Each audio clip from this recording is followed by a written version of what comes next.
Man, I think I'm going to start adding this to the lexicon of this podcast, but it feels like every one we record is a classic. I think that's a fair assessment. Yeah, I like that. I like that. I really fuck with that. Every single pod we record is a classic because we don't do sleepers. Yeah. We just do top tier entertainment. You feel me? None of these podcasts are B-sides. These are all hit singles. There Every you go. single podcast. It's the greatest hits of pods, yo. Every single podcast is a hotline bling. None of these are charged up. There you go. And before we get started, I need to talk to you guys on a somber note. I need you guys to know this. I need the listeners, the fans, everybody, the watchers to know this. We at the Mayor's Office podcast, we denounce anti-Semitism in all shapes and forms. I co-sign that. All right? Agreed. Don't cancel us. So I just have to throw that out there. Yeah, I think, I don't know how long this thing is going to last. This thing? But we may have to start every podcast like that, and I'm okay with doing that. Yeah. I will gladly start every podcast like that. Gotta be safe. Yeah, we gotta be safe out there. You never know when the cancel bug is coming. You might get the phone call from the higher ups, and the higher ups will say, "Get rid of these niggas." This is a quick aside before we really intro this podcast, but I just thought of it because of my episode where I talked about speaking to the Illuminati. Anyone who's new to this podcast, or episode 25 now, probably episode 12 or something. Yeah, it was early. A little while ago, I told a story about the Illuminati texting me. Yeah. A lot of spelling mistakes. Yeah. They had an Android, whatever. Find the pod, listen to it. But is there like an Illuminati that calls you when you get canceled? Like when you get officially canceled, is there like, Joel Osteen and Donald Trump on the line and they just tell you like, sorry to inform you that, you'll be dropped from your label? Like, how does that go? Is there a formal canceling that goes on? You guys ever watch those FBI shows when they're trying to catch the serial killer? Or even those shows where they're trying to find who's the head of like the mob boss? Yeah. Who's the head mob boss or whatever, and they have all the faces up. Head of the cult, yeah. Yeah, so you know what they do? The Illuminati, they sit in one room and they have all the famous niggas up. And they got a red marker. And when one of us crosses the line, X us out. We got another one. Put in the next plant. Yeah. But yes, you are now tuned into, you are now listening, you are now watching, you are now experiencing the Mayor's Office podcast. And this very special episode, we have a changing of the guard, a changing of the nicknames. You are now watching me, Ralph, a.k.a. the Mayor, a.k.a. Black Panther. You are now listening to Stax Edwards, a.k.a. White Panther. And you are now listening to Adriel Smiley, a.k.a. Eric B. Killmonger. Yeah, I got Killmongered. You know what? Listen, I'll keep it Killmonger just for this episode. Yeah. Because we are going to talk Black Panther. And, in the comments, Instagram, YouTube, let us know. Could I fit the Killmonger vibe? He was a very popular villain. He was. So, maybe there's something there. But it's Adriel Smiley, a.k.a. Adriel Smiley Official, a.k.a. AdrielSmiley.com, a.k.a. The Godfather, and a.k.a. Killmonger. It's episode 25 of the Mayor's Office podcast. It's been I feel like we're on a run right now. Every single podcast is an absolute classic. Yeah, I'm fucking with the energy. Every single thing we drop is a hit. Drake had that line where he said, I can't do a versus, I got 5 hours of hits. We got more than 5 hours of hits. So we should do the podcast versus with the other Toronto podcasts and see who comes out on top. Oh, imagine. Play what your episode play your you best starting clip. with? Yeah, play your best clip. The first episode we got here. Yeah. That's definitely where we're starting. And the first episode we got was over here. We're going to drop it in the verses at 1990 Studios. Who leads 1990 Studios? Talk to him, White Panther. Hey, let's go. It's Chrissy in the cut right now. Stax Edwards, 1990 Studios. We're on the Mayor's Office, and I'm excited for another classic. There you go. The White Panther is spoken. Mm-hmm. How was the weekend, gentlemen? It was calm. I went to visit my godson in Sarnia. Was his name Fred? Rest in paradise. Insert small Ontario town. Sarnia is just that. Yeah. The only difference is they're right by the border. Yeah. So, they have their thing there. But, you could guess I was the only dude with a beard like this and braids in Sarnia. Yeah. So I can see that. My homeboy, one of my close friends, AK, he moved to Sarnia because his his wife now, she's from Sarnia, so they had like their whole setup out there. I have not seen this man since. This man grew up in the hood, played ball. Now the man is a family man. He's domesticated. He has 2 kids in Sarnia, and he's living in Sarnia. But he's very happy, and he has a beautiful family. But yeah, I could just see the small town vibes. It definitely switches up the city boys. Yeah, and I'll say this, like, Sarnia is just far enough that you can't really visit like that. Yeah. You know, like... What is it, like 2 hours? 3 hours. God damn. Yeah, like, even Hamilton, Kitchener is like Hamilton, Kitchener... I can visit someone in Hamilton. Yeah, you could do like a just go, come back. You could still gotta plan your day around it, but, you know, Sarnia is like, nah, we gotta stay over. So that's what I was doing, and then...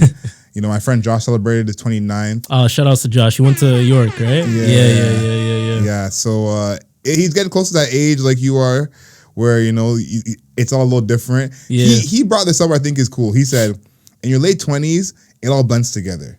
So he's like, I could say 26 and still be late 20s. Wow. And so it's like, depending on how you dress, you could just, you know, fluctuate in wherever you want to land in your late 20s. So I said, you know what? I like that. I'm going by COVID years. I'm still 25. There you go. So, you still know. quarter century. Yeah. Listen, I'm approaching my late 20s. We haven't got there yet. I fuck with it. Bro, he turned 29. Mm-hmm. I am currently 29. Well, at least for the next like 10 to 12 weeks. I'm about to say, like. I'm 29, right? I'm at the zero tolerance point in my life right now, bro. Like when I'm talking to somebody or I'm trying to like communicate with a member of the opposite sex to kind of get to know them now I'm at the zero tolerance. Like if you're busy, if you're too busy and our schedules aren't matching, gone. I'm gotta keep it moving, do it in a cordial way, and let's just respect each other. I'm at that point now when somebody says they're too busy, or if I'm getting late messages, you know, like the text messages like 2 days later and shit like that. It's over for me, bro. It happened to me recently and I just stopped talking to the person. No, some of the broken telephone is bad. Like, that's the thing I think that for people who aren't single that they don't think about is like, you get a 1-2 broken telephone in your rotation that you're just like, just don't text me. Like, keep it moving, bro. Like, there's someone who they used to text me randomly on a like, hey sir, hey stranger, you know, that type of vibe. Yeah. I'm just like, yo, what's up? Crickets. 40 hours later, hey, how you doing? I said, no, we're not doing this. No. It's pointless. Like, listen, no one is that hot. No one is that hot. Yo, it's not even about like attractiveness to me. It's like, I'm very busy. Like, I work 2 jobs. You know what I mean? I'm doing my projects, as you guys can actually see. Subscribe to us on YouTube. Yeah. But I'm busy. So if someone's telling me that they're busy and they don't have the time to text me back or whatever, you can remain busy over there. Yeah. I'm gonna remain busy over here. Whatever kind of busy you are, the busy's not matching my time right now, so it's all good. And it's not me being selfish.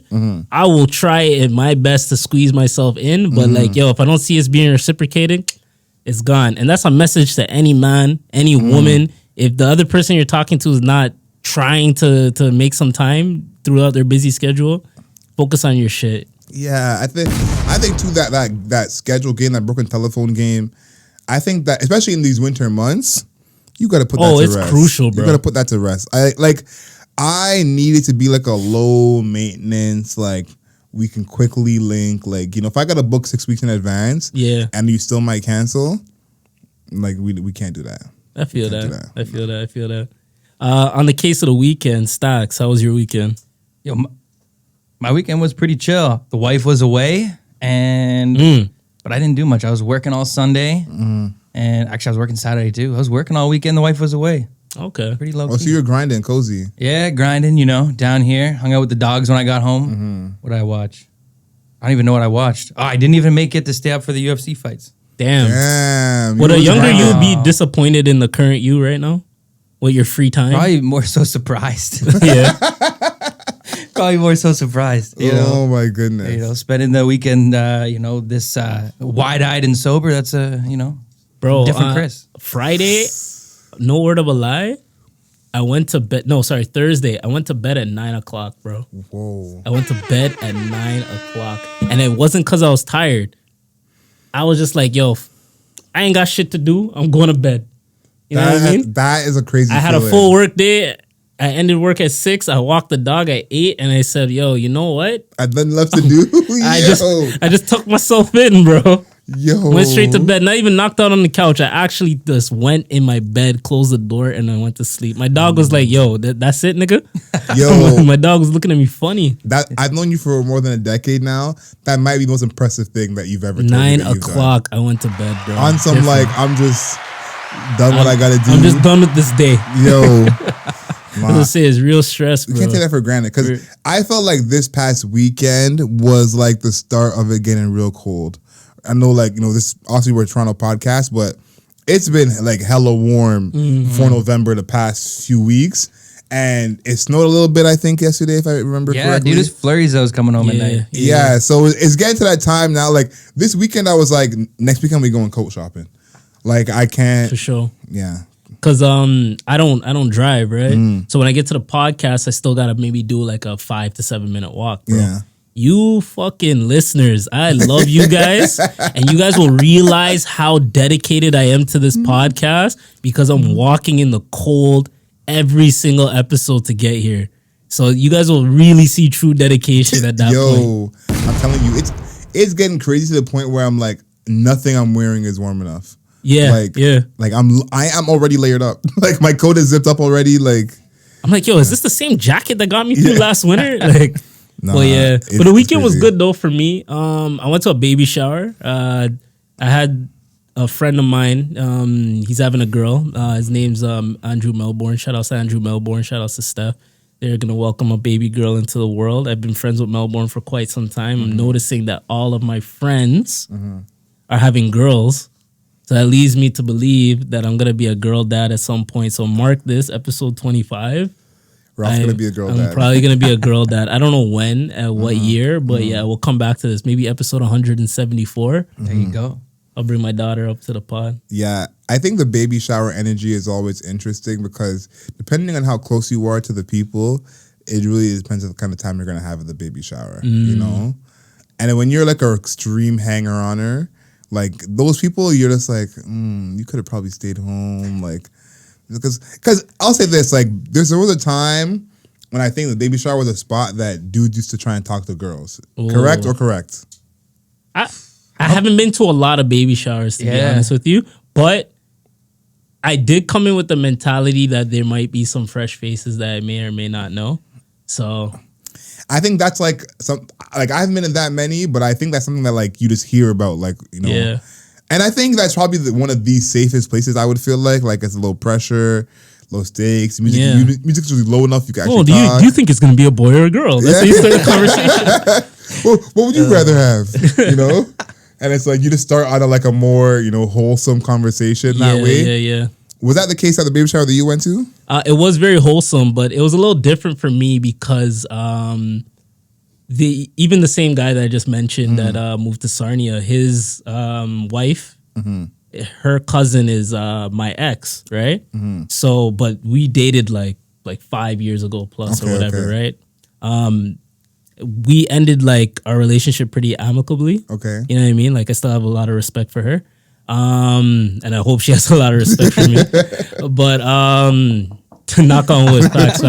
But it was interesting because I came in and like she was one of the first people I saw. So it was like, okay, say hi, cool, be cordial and everything like that. And we had a good conversation. Like, you know what I mean? It was nice and calm. So I respected that about her in a sense that like we could just have a casual conversation. And that was our first like casual conversation. The little things, man. Yeah, so so shit like that, like you really have to appreciate. I can just tell from your shoulders right now. Yeah, the stiffness. And then you weren't expecting that. You're like, I wasn't expecting that. I wasn't expecting a conversation. This could go left. Yeah, I'm happy it didn't. Yeah, I mean, there was nothing for it to go left in a sense, but like as cordial as it was a very cordial and quick conversation, and like even something as small as that, I appreciate that because it's like. We know a lot of mutual people. We might not interact or see each other again for another few years, but it's good to know that we could just do a quick catch up and keep it moving, right? Keep it calm. Yeah. My current ex, I'm probably not gonna say the same thing about, right? She wasn't there though, no? No, definitely Okay, not. I was like, that's the headline. You can't- Double X's, man. I'm like, Like, yo, Ross getting around at the baby shower. I'm like, we're this far in the pod and Ralph didn't mention that. Like, That's wild. But yeah. It was a good vibe though. Overall, like I was just in and out though. I couldn't stay the whole time, bro. I just came for like 2 hours, show my respect, did the gift registry thing, whatever, played a game, and then got out of there. I like that you have like an amicable breakup. There you go. There you English. go. Hey, Sound it out. there you go. Amicable breakup. Wow, Jesus Christ. you just fucked it up. Take 2. Amicable breakup. There we go. Holy. It's not like I have a journalism degree, but I'm happy that you have that because I feel like, especially after a lot of time, is when that's like more solidified. Yeah. I think that when I was younger, I was definitely team like, yeah, if you and your ex are like family, it's okay to be friends with them afterwards. Like some people, you just, like that type of mindset. Everything's amicable. Yeah. Now at my big age, like what you just said, like I would be very impressed if I got that from some of my exes. So it's like, things change. That word that I can't pronounce. Because of a breakup, like there is such thing, but I think it takes time to really know. Are you comfortable to say how many exes you have? Yeah, 4. You have 4 exes. Okay, I have 2 exes now, like one super recent, right? Yeah. So I don't know. This was my first experience like having a bad breakup, right? Or your first non. Yeah. This the current, Yeah. So like for me, the first breakup with the ex I just mentioned, like because it was just like through conversation and it just happened and like we weren't like hating each other or whatever. I just thought that was regular shit. You thought that's how it was always going to be. Yeah, I'm like, this is just a simple conversation, and if like if you're not feeling the way things are going, or if I'm not feeling the way things are going, we can just talk about it. Boy, am I wrong, yo! I see some people go through some shit, and I didn't realize that. Excuse me, I didn't realize that until my most recent breakup. So it's crazy. Like now, when you say shit like, "Oh, I can't end amicably with," I said it. I can't end amicably with like my ex. Yeah, I didn't believe it at first. Now I'm like, fuck. Now I get it, bro. Yeah. I really get it. And especially too, I think like there's a part of breakups that I realize is that not every time both people are on the same page. Yeah, like, I think like if I have friends who are going through something with like their partners or whatever, I'm like, you got to think about it this way. If there's a problem that you guys have and you guys don't agree on what the problem is, that is usually like a sign, Because if it's like, I say the problem is this, you say the problem is this, it's like, if we don't even have the same problem that we're arguing about, then it's already a whole bigger issue. And when you break up with someone, it can be like that, where it's like this person, if they tell a story, they're like, oh, I broke up with him because, whatever, or it ended because of this, or he broke up with me because,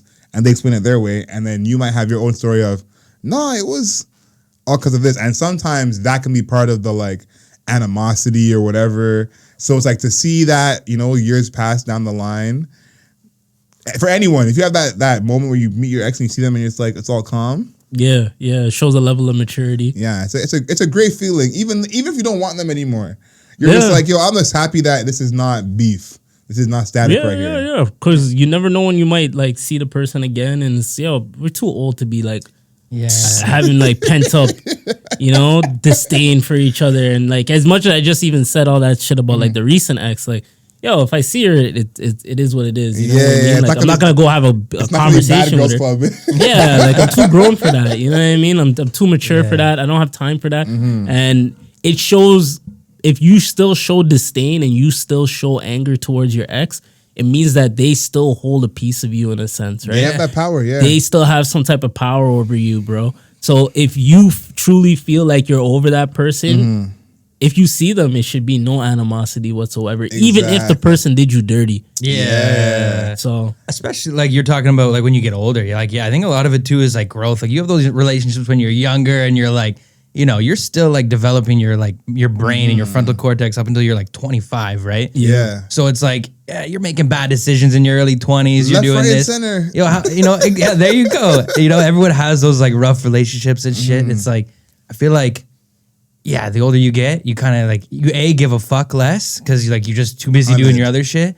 And then just like, your growth. You're like, all right, I don't need to hold on to this animosity of, because you know, because of whatever happened with the last one. But Yeah, I agree with that. Yeah, there's like a bit of selfishness, I think, that grows in everyone. ego. The more they go in relationships. Also because it's like, I'm sure Ralph has learned so much gems from the relationship he was just in, but from the breakup itself, like just the amount of time that the breakup took, in that time, that self-reflection, Yeah. you learn all these things that you take with you going forward, that it's like, yeah, there's pain and whatever involved, but some gems I'll never, forget. I think about some gems of like, that we had this conversation because it was a crazy breakup, And in this conversation, I learned something about myself that I wouldn't have learned how we broke up another way. 100%. True. Yeah. Like I remember my last ex before I met my wife. I don't know why I said like that. My wife. My wife. Yeah, My wife. every time. My fucking wife, man. Dude, but like a lot of it was just because we were like young and it was like different. We were also like, she was away at school and I was still like in like Whitby area. Yeah. And then it was just like, it was just like a lot of like immature like bullshit. And like, it was the type of thing where like, we break up and get back together and it's just like, just young people shit. And then like you get older now. And I actually was thinking, now that you mentioned, I'm like thinking about it. I'm like, yeah, I learned a lot about myself and how like even cringy I was when I was handling that relationship with the way I dealt with her, like she dealt with me. And I'm like, ooh, that's kind of cringy with the way that went down, And it's like, but you learned and now, hopefully don't do that again. 100%. Because my first relationship, the shit that I learned from that, it helped me in my second relationship. And as much as I had some disdain for like my most recent ex, I still like, even in the moment, right? Because like full transparency, I had entire month of us living together while we were broken up, just so like certain logistics can get handled for her, right? So even in that time, I reflected. I'm like, you know what? I actually grew throughout this relationship. So when somebody would ask me, like, "Yo, bro, like, are you pissed? Like, are you upset during that entire month?" And I'm like, you know what? I learned so much through this. Like, this person helped me grow. They made a mistake, but you grew. I can't take them back. But at the same time, I grew. Yeah. So it's like, it is what it is. Yeah, I think the growth that in all of us that we have, we can't take for granted. Like I think about with me with gifts. Like I used to be something where it's like, I'm not giving nobody gifts. Yeah. You got to be like my girlfriend, one and only, like whatever. That's the only way you're getting the gifts. And even the growth of me now where it's like, if I care about someone, whether it's a friend or, someone I'm romantic with, I'm like, show them in a way that you can. And it's like, those are things that you learn, which way you learn it, Because it's like, you're just happy you know it rather than don't know it. If that makes any sense. Yeah. It's like sometimes what you learn from crazy pain, it's like that scar might never heal. But it's like if that was the only way you would have learned that, you just be happy you know it in the first place. Because listen, at this point right now, if we're being frank, I've been thinking about my Christmas shopping. I've not started anything. But everything's mental. It's crossing my mind too. Yeah, you're not by yourself for sure. I'm doing a mental checklist of what people are gonna get. Have I got it yet? Yeah. No. Rouse a size 10 and a half. Yeah. Yeah, extra large on the tee, like 100%. 100%. Yo, it's funny. We actually, I'm gonna get back to that point, but let me stay on the gift thing real quick. So I gotta ask you guys something like a little off topic, right? But so Halloween, one of my friends, he said he was having a condo party, right? Yeah. It was kind of last minute. It was probably 0 to 10% chance that the party was going to be really good or anything, right? But I asked him, I said, yo, what do you need for the party? He's like, yo, I'm buying a lot of liquor. Can you provide me, can you just bring something to like add to the liquor costs? Yeah. You know what I mean? Like help me out with the liquor costs. I said, yes, say no more. Yeah, that's fine. So I asked my boy, yo, you want to go to this party? Just pull up with me. I just need like maybe $10. Yeah. Like to add on to my money so I can give to the dude. The man's asked me the first question that I hate when niggas ask me, yo, are there gonna be girls there? Nigga, don't ever ask me if there's gonna be girls to a party if I'm inviting you. I am not clairvoyant. Yo. Please stop doing that. I hate it so much. I hate it so much. I did not create the event. I'm simply an attendee. I do not have future sight. I cannot tell you how many women will be there. Man's, I'll ask you wild questions. Yeah. What's the ratio gonna be like? Yeah, bro, I don't know. Listen, asking what the ratio is going to be like past a certain age, I might cancel you. Yeah. I might cancel you for that. You can't ask that past a certain age. As well, like, what are you really going to do? Like, what are you really gonna do when you get there? And as well, are you not gonna go? That's my thing, because you have to answer the questions in a way that kind of pleases. Even though you answer it with some salt, you still gotta answer it because they're really asking. There's gonna be a bunch of mans there. Let's pull up. Like, how am I supposed to answer? There's gonna be so many gal there. Let's go. Like, I can't answer that question because it's not my thing. So anyway, that already pissed me off to an extent, right? So here the next part now.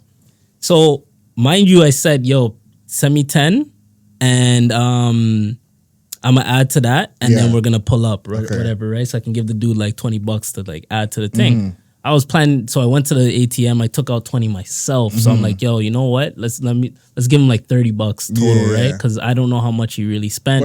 It could potentially be even more. Yeah. So whatever. Bro, we get to the party. The party's not saying too much. I end up giving the guy $20, right? So I asked homeboy, I say, yo, can I get the $10? He's like, yo, this party was weak. I'm not giving $10 for that. I'm like, yo, bro, what? I literally brought you to a man's house that you have no idea who he is. You don't know him. Party's good or not. Are you guys giving me $10 to assist on the event? Yeah, we're pulling up 100%, man. You're getting your 10 for me for sure. Thank you. So that was my only thing that really That's a crazy reason. Come on, especially, yo, it's $10. Your Uber might be more like on a regular day. I don't get it, bro. So that one kind of pissed me off. And I please, this guy's my brethren and I love him, but I want you to hear this, bro. You're actually in the wrong. You have other people here confirming this. So and the other thing too is, like, I think the question that he was asking was worse, because the normal question I get is who's all gonna be there, and I always say mad people you've never met. That's always my answer. That's a good answer. You know, that's the truth. Yeah, it's like mad people you've never met. You know, that's who's gonna be there. What does that do for you? However it goes. The thing is, this is like, I've known since high school, because I don't rock with these questions. Most times when I go places, like, unless I'm bringing, like, again, Ralph on a +1, or Mario on a +1, I'm just rolling with women most of the time. Like, me and my homegirls, 2-3 of us. That's how I like to roll. They're not asking none of those questions. They're gonna try and have fun regardless. If I'm gonna meet a girl, they're gonna wing it, blast. Like, you know, there's no, like, what I like to have personally going out, and I think this is topical because I think, you know, Soul Story is coming out November 23rd. Get your tickets. We got Christmas parties. Yo, Chris, are you on the sound effects? Yeah. Oh, shit. All right, cool. You got Christmas parties coming up. You know, work Christmas parties. The social stuff. New Year's Eve coming up. You know, that time when it's like in between Christmas and New Year's Eve, people party a little bit.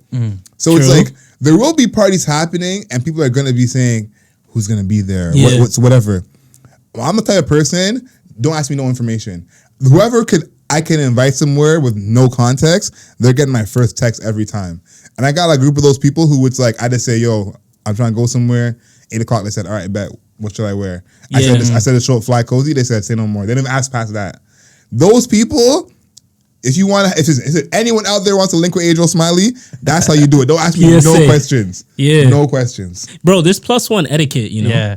There's etiquette for you to be the +1. You got to act a certain way. You have to respect whatever the rules are of the person that you're going to. You have to respect the person that you're going with that's bringing you to the event. Because whatever you do, good or bad, is a reflection on the person that came. Because nobody's going to say, yo, your boy was acting the fool. No, they're going to say, why the fuck did you bring this guy that's acting the fool? They're not going to go straight at that person. They're going to go to you. Why'd you bring them? Exactly. So there's first person etiquette. And there's, sorry, what did I say? First person? No, +1 etiquette. Now there's etiquette for you finding out who your +1 is. I know there's about 3 people in my phone that I'm going to call as my +1 for any type of event. But there's other people for different types of events that I may trickle in here and there. I know I can call Adriel to any type of event because Adriel has the presence of mind to know how to coordinate around different types of people. So I respect that. Look at him. He's like, yes, say everything about me. But just feed me. Say it all. Yeah. Yo, Chris, turn him up. Yo, mute everyone but Adriel's channel. Yeah. Right now. So I have a couple friends that like I can specifically call for that because they're chameleons in a sense. They can handle any type of surrounding. If there's a bunch of influencers there or business people there, they can handle that. There's a bunch of girls there, they know how to coordinate around that. They know how to respect people's space. There's certain people that you cannot invite. So I gotta cut certain people off my list. So that one Bregin, you might have to get a cut off the list. Are there people on your list who are scaring the hoes? There's people on my list that scared of hoes. You know what it is? Nah. There's people on my list that scare different types of girls, of women. There's people on my list that scare different types of women. There's people on my list that maybe they can handle like the younger group of women. There's people on my list that can handle communicating with different types of women, like business savvy, more turn up, more keep to themselves, introverts, extroverts, whatever the case is. And then there's people that just can't hang, period. I think that this is a very Scarborough podcast, obviously, but back in the day, it was like get your ratio right, you know, like if I'm showing up with myself and I bring Chris and Ralph, I'm now messing up the ratio. So true. Either ratio has to already be blessed, or they're gonna kind of be like, we don't want you in here. I can't bring more than one guy with me to an event, especially if I don't know like the type of event it is. I don't want to bring more than one male because then whoever it is might be like upset that I mess up the ratio, and I have to respect that person's event, right? So yeah, and I think the thing with that is like now at this age, like that mindset comes from the dudes that scare the hoes. Because if you bring 5 dudes that don't scare the hoes, that's a whole different story. True. You know? But the whole reason why he doesn't want you bringing 5 dudes is because 4 to 5, you know, are scaring. So now, most of the time you'd be like, listen, if you're one of those 4 out of the 5 that's scaring, you should be staying home at this point. You should be rolling with those people alone. Yeah. It should be kind of separated at this time. So you're right. Anyone who's in that group where it's like you're still kind of scaring. Nah, not at this big age, bro. Not at this big age. And I'll say this is like, it's even more embarrassing, I would say. Like I think about some of the times I've been to events and like I'm the plus one. Yeah. And I meet a girl there and it's like she knows, 18 people there, whatever. And and it's like obviously they gotta vouch for me. They're like if I talk to her, it's gonna be like, oh, y'all know this guy, whatever. Yeah. And it's like it feels good to know that it's like it's not gonna be no funny business on my side, It's not gonna be my friend hearing a story about, yo, she said that you did this and this and that. I know it's not gonna be that. Nope. And then the other way around, it's like if they ask about me, depending on who she asks, and be like, actually, she could ask anybody, and I feel like it's calm. So it's like those kind of people you got to bring around. There you go. Yeah. You don't want to bring any like risks that you're like, I don't know how they're gonna go left, could go right. You know who's a good plus one? Who? Your bro. Oh yeah, Andrew. Yeah. Sure. This guy's bro. You ever put butter in the microwave? That's how smooth this kid is, bro. I like that kid, man. Nah, he's for real. He's for real. Yeah, hung out with him that one time at Soul Series. I'm like, nah, I like the way this kid moves, yo. That was on some light stuff. But that wasn't even serious, and I'm like, he's like that. He's like that. Nah, he's smooth, bro. I like him. Yeah, you never want to like be around or bring someone who's going to be too extra either. You want to just be able to just be yourself, be chill. You don't need to take over the room, especially when no one knows you too. That's the thing. Nobody knows you, bro. That like me as a plus one for the most part. Yeah, I'm quiet. Like how y'all see me for the most part, I'm even quieter as a plus one. Yeah, because I feel weird if I'm someone's plus one and I steal their spotlight. You know what I'm saying? Like if I'm Ralph's plus one and everyone's leaving being like, yo, Ralph's funny, but Adriel.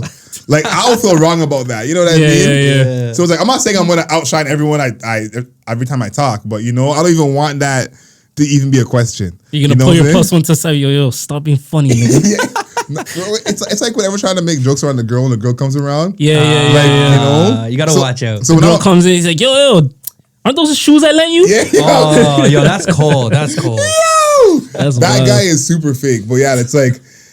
I'm not trying to be that. The only thing I will do when it's time to get loud or whatever is like to be the hype man, you know? If they play the right Meg song or the right Glorilla, I'm here like, yeah, that's me, you know? Like, let's get it popping. But other than that, let's keep it chill. Like, I'm the plus one. You shine, I'll run the wing. Yeah. You know? Let me run the wing. Yeah, I feel that. Plus one talks. Yeah, okay. I can actually get the water now if you're cool. Oh shit. God damn. This is the service we pay for. You gotta keep that in. That's crazy. Yo. I asked for water and the water was right beside me. Yo. I didn't even see it, bro. Full bottle. That's crazy. What's the next topic for the people? What else we got on here? Big Glow dropped her album. Anyway, Life's Great. Listen, we say this probably 5 times now. We're gonna keep saying it until we get Glorilla showing up. We are the unofficial Glorilla podcast. Big Glow. Like unofficial Glorilla podcast.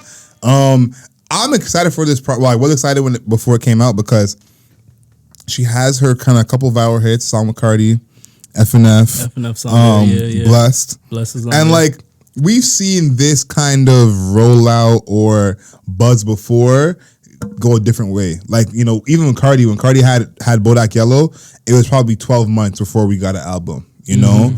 Lil Nas, when he had Old Town Road, I don't know how long before his album came out. So when you have that, like, you know, song that strikes on the internet and you kind of like rise quickly, I don't think it's even been 6 months since she's been signed, you know? So I got a question. Do the songs that already are hits, like the 3 you just named, right? That are all 3 out of 3 hit. Do those count to the album's streaming numbers? Not anymore. No, they changed that. Yeah, they changed that. Yeah. They changed that. That's why people don't do as much on the longer albums anymore. It's like when Drake put Hot Like Bling on the end of views. Yeah. They changed that rule recently. They don't count the streams. Which I think is odd that you would still put the songs in there. So it just counts as single streams? Yeah, like they're singles separately, yeah. But it counts like post because usually they upload a separate single. So different art for the single on its own. I see that on Spotify. Yeah. The album is its own separate. Oh, okay. I didn't know that. So so I feel like she's probably losing some numbers because of that. But I think too, like hearing those songs on the project help the project flow because you know them. Like obviously her music is hype anyways. But it's like if you're gonna bump those songs anyways, and it's like in between the other ones, And she hasn't like some people do this. They release like an EP for each single they release, where like the first single will be an EP, and the second single will be an EP with both singles on it, and they keep going on. Yeah, she hasn't done that because that's kind of how people get away with like they like all the singles and listen to them all at once.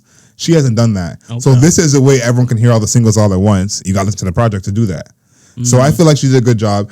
I think she's headed for a lane that hasn't really existed in hip hop in terms of a female rapper being like a real street rapper, but also like I don't know. I seen a tweet where they said Glorilla's the first unisex rapper because niggas are just bumping her in the whip. You don't really see that anymore. At all. Not even anymore. Listen, first of all, respectfully, give Young M.A. her respect. Secondly,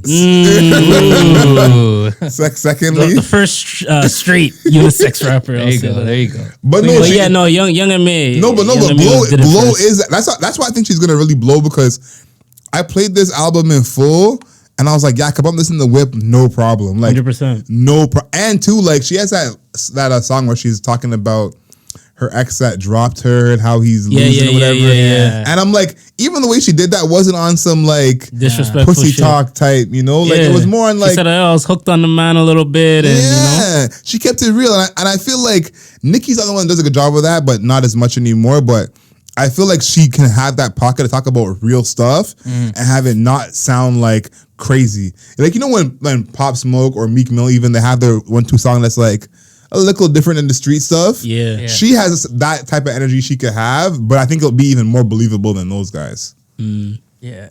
I fuck with Glorilla, man. The music's it's super, I don't want to say relatable, but it's respectable. Like I can listen to her lyrics and not be like put off as a guy, which is a good feeling. Especially for someone that's not like a Rhapsody type, you know what I mean? That's not gonna like bar me to death with like, and that's not a bad thing. Like Rhapsody's amazing, but like if I could still vibe to your music from a up and coming rapper, let alone like up and coming female rapper, and she's not just rapping Bro, you about could vibe sex, to it, fam. Yeah. you can bump it. And other guys aren't really gonna stress you about it, man. You can do it freely, bro. That's the thing. Like, Meg's last album is probably the best album she's made, and Cardi's album that won Rap Album of the Year, I think, is an underrated project. Invasion. Yeah, but I feel like if you bump those in the entirety, even in the background, it's just so noticeable. Like, if we were bumping it while we were setting up, it would like a couple times I'd come be like, on. yo, Chris. Like, There'd be a couple moments in the project. Like, for the most part, some songs would bang, obviously, but there would be those moments where you'd be like, play different playlists, you know? Glow is not any of that. Like, you can play Glow in the background and you're not gonna notice. And her voice too. I think that's the part that we're totally underrating, because think about a woman with a voice like that we're just accepting it. Like, maybe we're just progressive as a society, you know, we're just past that. Yeah. But if you think about like a woman like had a voice like that, so deep, like she's really on her Young Jeezy, Rick Ross, like I got 99 problems and the biggest one is me. Like, that's Glorilla's voice, and she's still like with the niggerish, with the nails, everything. You know, she's trying to be fly, still trying to, you know, ass shaking out the window, but with that voice, and it's like no one talks about that. It's loud, it's normal to us. So she's getting that off clean.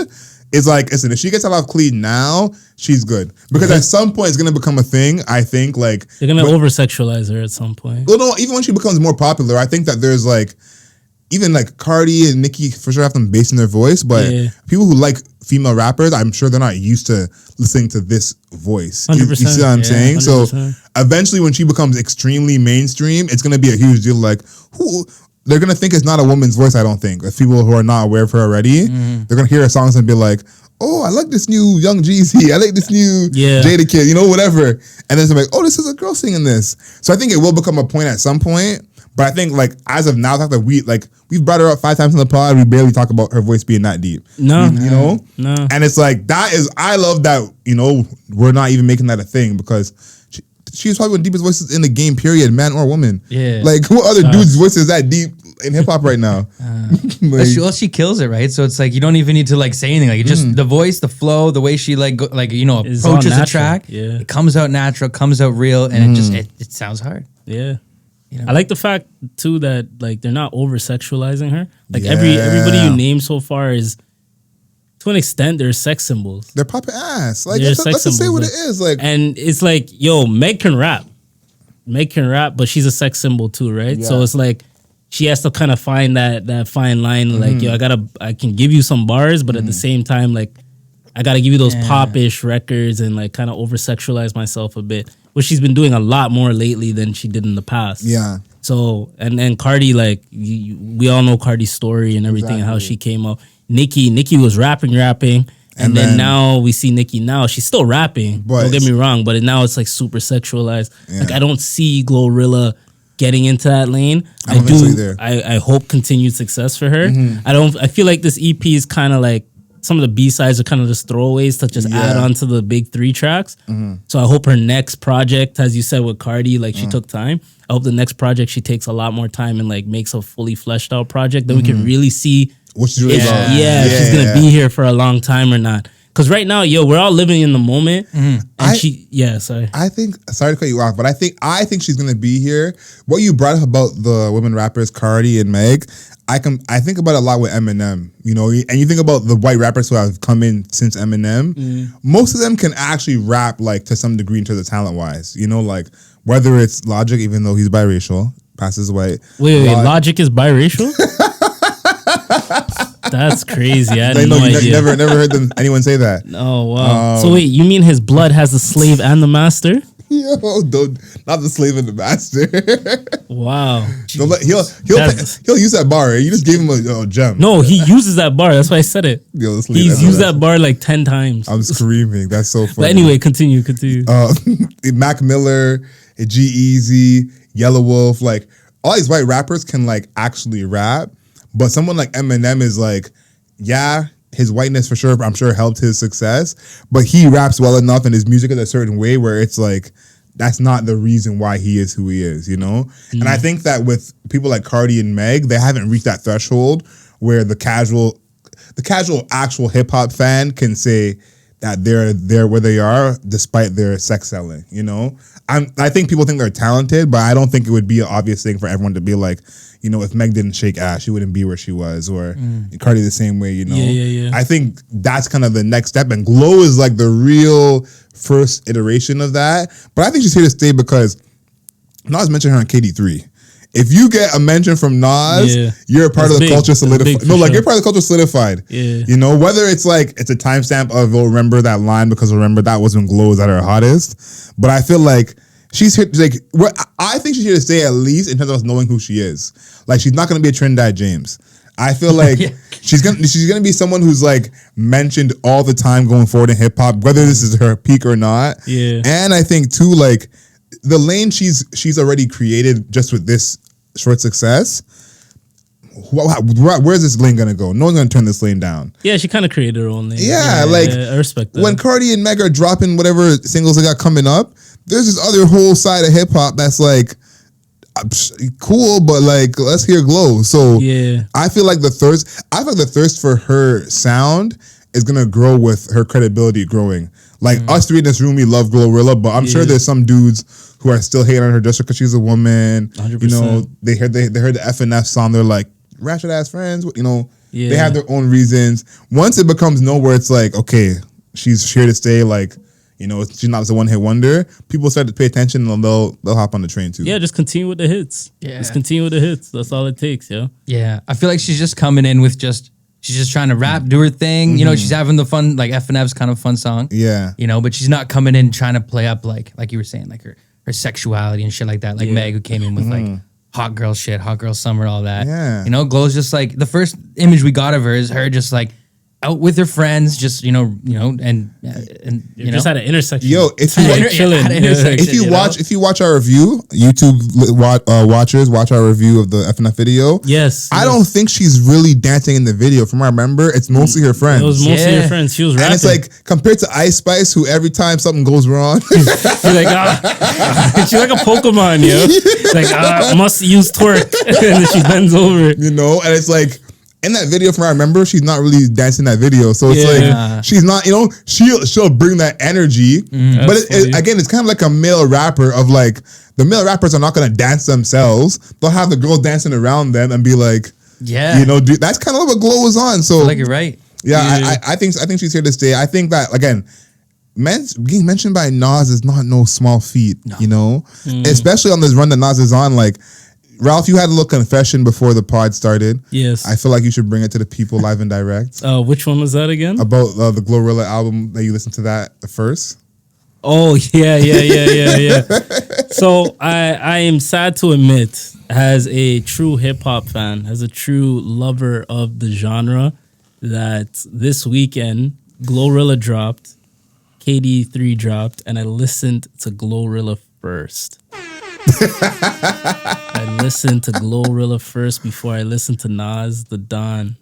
So I apologize, Nas, but I did listen at least the first half so far to KD3. Very smooth.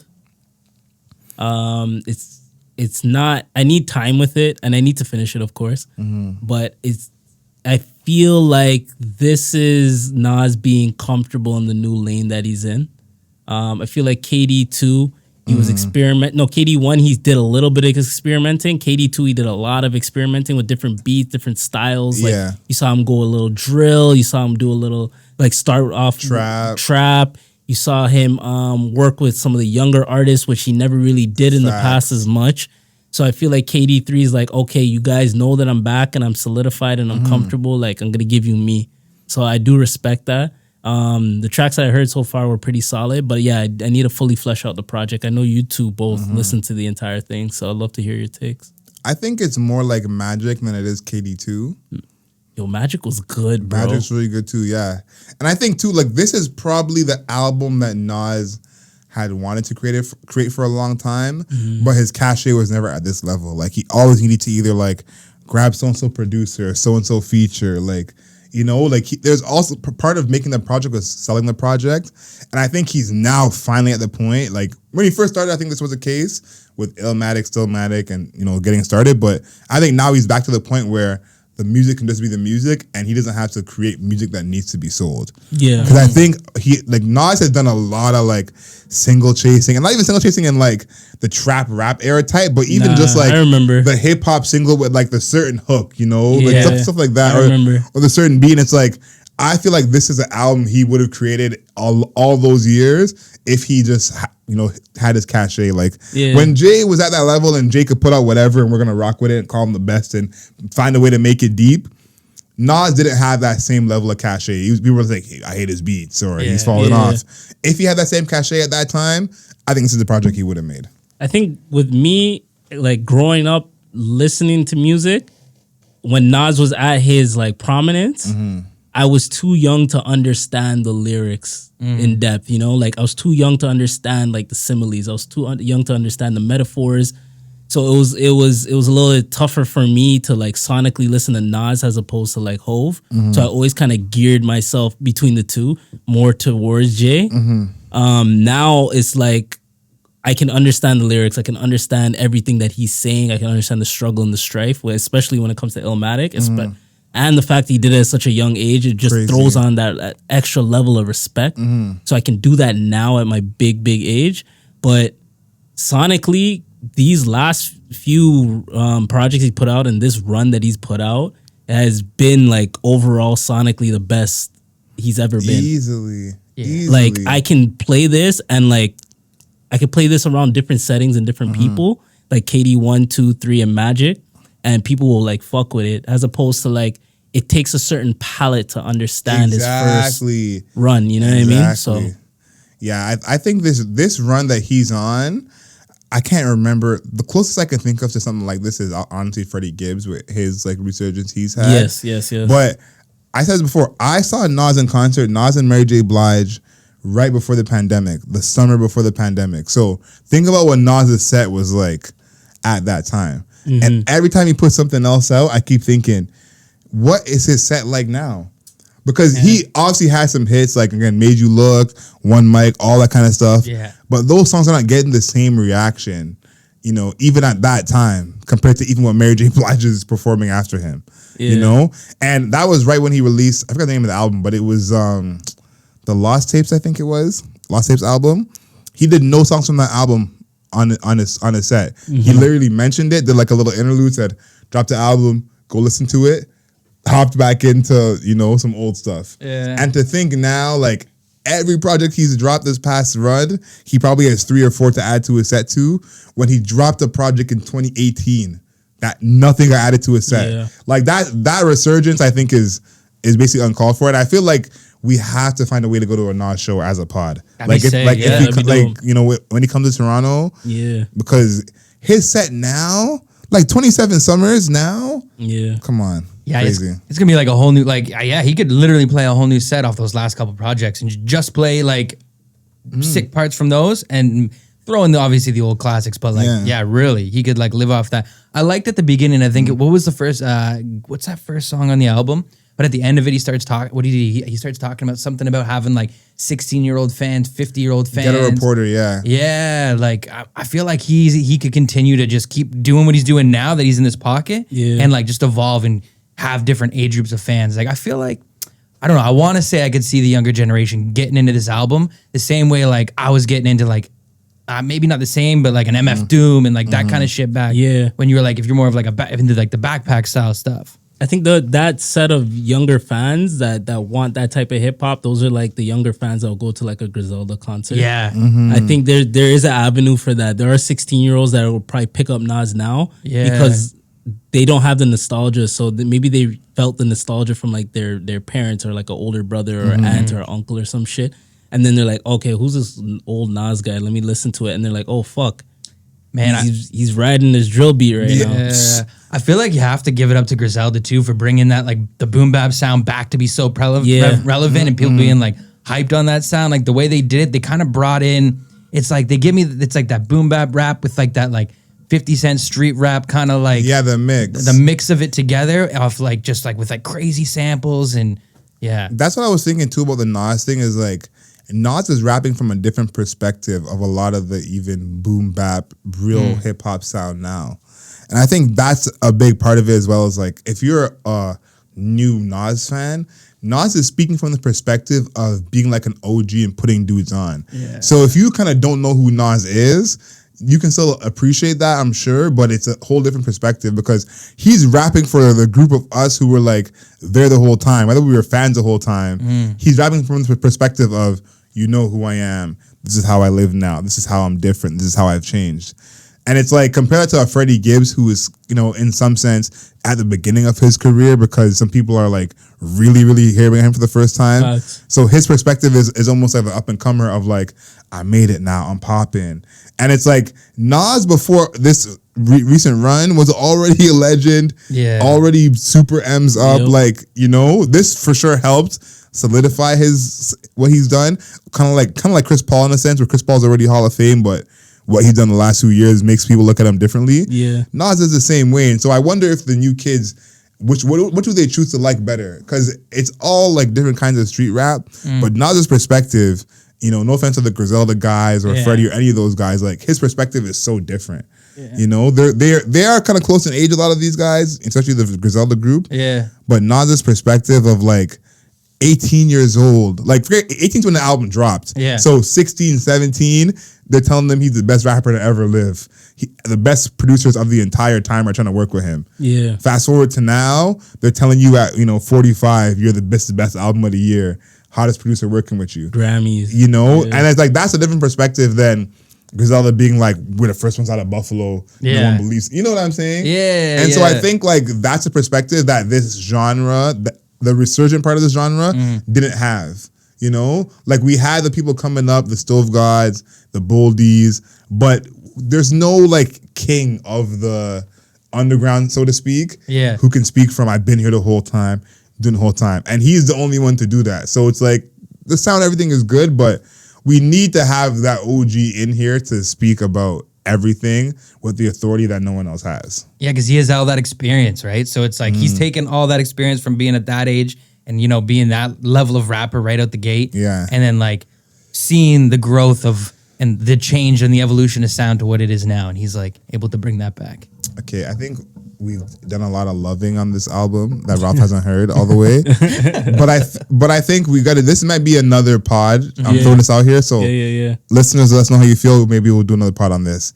Best teenage rappers of all time. Best teenage rappers? So the rapper currently has to be a teenager? No, they have to had put out albums when they were a teenager or music, whatever. So Joey's the one that I thought was a good idea. Obviously, you got to include Bow Wow in that. You got to throw Nas in there. You know, so I'm thinking Nas would be the number one, obviously, but Earl would be in there too. Like, Earl would be you know, so best. And then you could put like, you know, a comeback season in there because Drake was a teenager when that came out. So maybe that's something to think about. But I feel like, again, it's like what I think about in hip hop a lot is the perspective that you're talking from, and a lot of times the street perspective is like you're never gonna be the most street dude. You're not, no matter who you are. There's some dude there's some dude who's gonna be way more hood than you, and so it's like, what about your life experience is unique to you? And I think about Nas a lot in that way. It's like there's only one Nas. No matter if you think he's top 5 or top 10 or whatever you think he is. There's only one Nas, you know, and you can't tell the history of hip hop without Nas. So I think like that's how some of these rappers kind of have to think. We've had some time to be separated from this project. We talked about it a little bit, before and a little bit off camera, but her loss. What do you think about it right now? I mean, we had time to like sit. It's been a week and change depending on when you're listening to the pod. And I always need time before I fully like decipher an album and really figure it out. This shit was good, bro. To me, it was really good. I feel like Drake's last project kind of left a bad taste in everybody's like mind. 100%. So I know he was trying to do something different, but like the fans weren't really feeling it. I wasn't feeling it. Mm-hmm. I feel like 21 brings the best out of Drake, and it's not no skips. It's see what I did there? It's close. But it's close. It's close.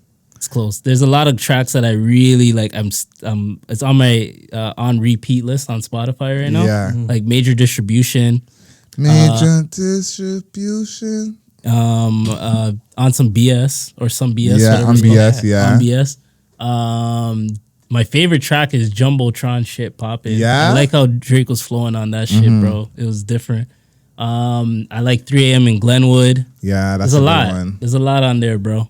I think 21 is like Drake's bodyguard. And when 21's around, Drake could say whatever. Yeah. You know? Yeah, because like, he's been taking a lot of shots on this tape. There's a clip that 21 says he was hyping up Drake to talk more crazy. And when Drake would send him tracks, he would highlight the part where Drake would talk the craziest and be like, you know, go in on this, whatever. Yeah. And he also said, he's like, yo, Drake's my man. Whatever he says, I co-sign. Yeah. And I'm like, yeah, that adds up. If Drake is hearing that type of energy for 21 for like 3 months or whatever, talking about the project, no wonder Drake is talking so reckless all over this thing. But I think it's Drake's best project since More Life, personally. More Life was the last Drake project I really liked a lot. But here's the thing. Why I give this project an 8, and I think I might even give it a higher mark, is because Drake can't be away from his critics. Like, Drake doesn't get the objectivity of another artist. Like, there's some of these songs on here that if Drake was in year 1, or, you know, insert new artist who who doesn't have hits right now, or who's trying to get back on. ASAP we haven't heard in a minute, or Chance the Rapper who's struggling. Some of these artists made these songs, we would be gassed and say, "Oh my God, they're back! Let's go!" You know. And because it's Drake, and we got to be overcritical with Drake. Yeah, we're not having that same attitude, and I think these songs are going to age well. Like this is Drake dropping in the fall. These songs ain't made it to the summer yet. These songs ain't made it to the club really. It's only been a week and a bit. Like, that's true. I think a lot of these songs are going to age extremely well, and especially because they have like places to live that we haven't thought of yet. You know, like, one of these songs might be the best late night car song, but you've been playing the whole album.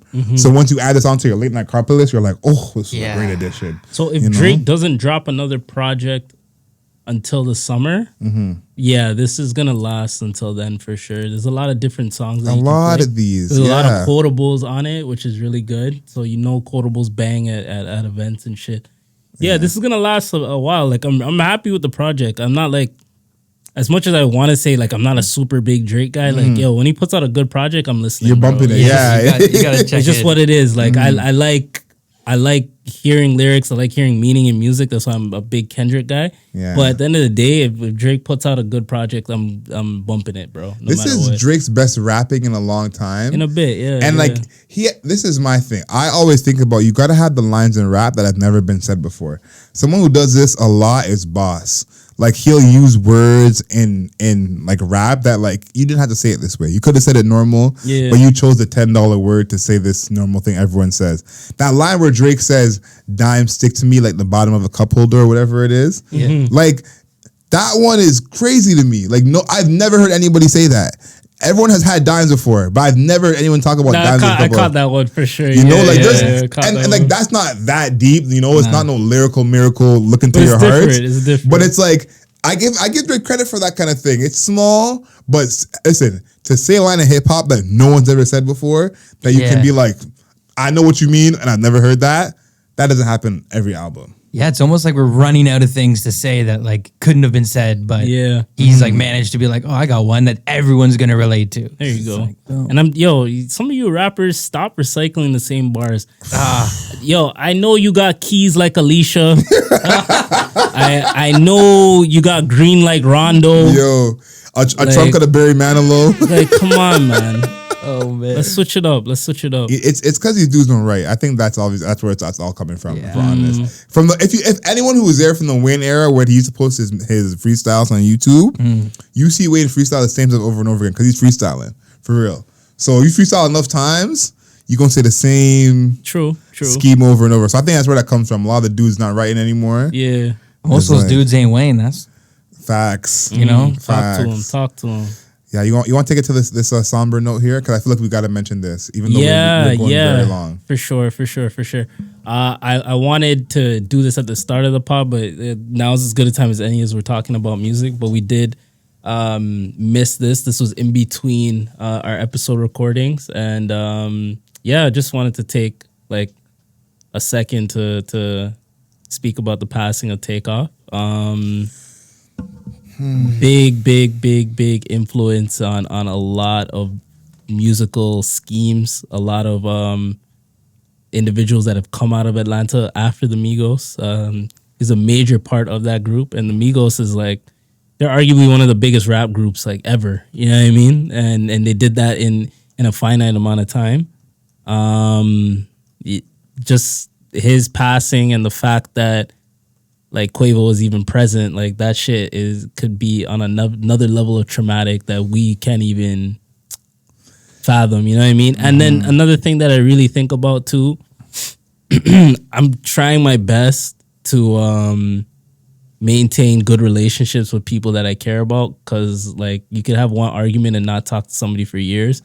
I don't want to be in a position where that happens to me, like Offset's situation, and then you don't have a chance to reconcile that whatever problem that you guys had. So I do feel it in that sense. I can't imagine that type of pain. So yeah, I just want to take a second to talk about Quavo. Talk about TakeOff's passing. Yeah, I think that part is what really makes it. It's painful just because I was a huge TakeOff fan, and these guys are very important to the culture. But it's very painful thinking about that public feud that they're going through. And obviously, we don't know how deep it is. But you're right. Like, you know, I have some people in my life who I'm not friends with anymore or not cool with anymore. But you know, I still don't want to send hate their way. You know, I still don't want to put that out into the world. So to think like, and they're real family. You know, they're a real family. And it's to kind of end off on that note. And I think too, like, I've been thinking about this a lot since all the rappers have been, you know, getting killed, is that like the way that we behave as a culture, I think is absolutely ludicrous. You know, I think that as Black people, especially, we should be riding for each other, just like regardless, you know, like regardless. All these all the entertainment should have all these amazing stories about, I went to so-and-so city, stayed in this Black hotel, and everything was free, and it was the best service. Like, everyone's talking about checking in, static in the club, energy here, and it's like, there's so many. Like, I looked at it this way because, it's, you know, when you, like, we are so desensitized to everyone carrying weapons, even here in Toronto, but just in general, that I always think about, like, these are weapons for war. You know, and it's like we're here going to Sobeys and walking around carrying these weapons when it's weapons for war. I think about, like, in an apocalypse, you know, you would say, oh, all the Black people sit together, we should be decently strong. You know, we'll be fine. And in this scenario that you see where TakeOff was on the ground, how many of those dudes were cameras out, strapped? And I'm like, this should be a scenario where, one, because it's all us Black people, no one should see it. We protect each other, keep it that way, and no one should be able to, you know, attack us because it's all of us together. But once we're together, seeing these things happening really hurts my heart.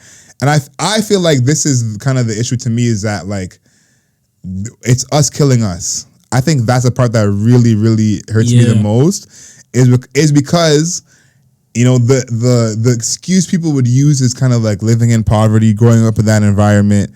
And TakeOff and Quavo, who was there, are examples of, like, turning that into something positive. Like, we all remember those Migos videos in 2012 with 40 guns in the video. Like, we remember that was how they really came up, you know? And it's like, these guys are different. I'm not, you know, I don't know what they're doing in their personal life, but they're clearly much past the 40 guns in the video type of idea of movement. And to think of they can grow to this level and, you know, make all this money, become this popular, and that energy is still kind of surrounding them. And it makes me think, like, what would it take for you to say to someone, like, we're just not going to be like that? Does that make any sense? Because you think about money makes people change and your lifestyle would change. Like, oh, if I had money, I wouldn't be trapping. Or if I had money, I wouldn't be doing this. How much money does it take for people to, you know, stop being violent? And clearly the answer is there's no amount of money. There's no amount of money, no amount of anything.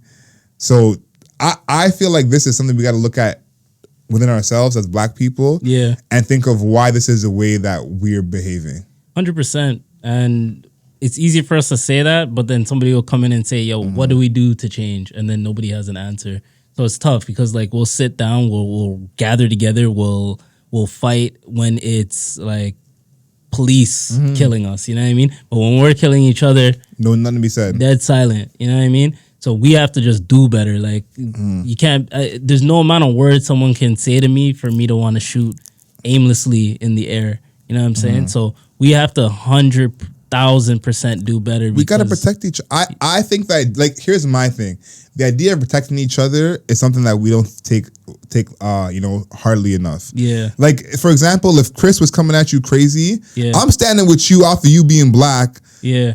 Chris got to really, really, really be right. Yeah. If Chris is only 80% right, that's not enough. Your blackness is enough for me to be like, nah, it's two of us in here, one of Chris. That's it. But we don't move like that.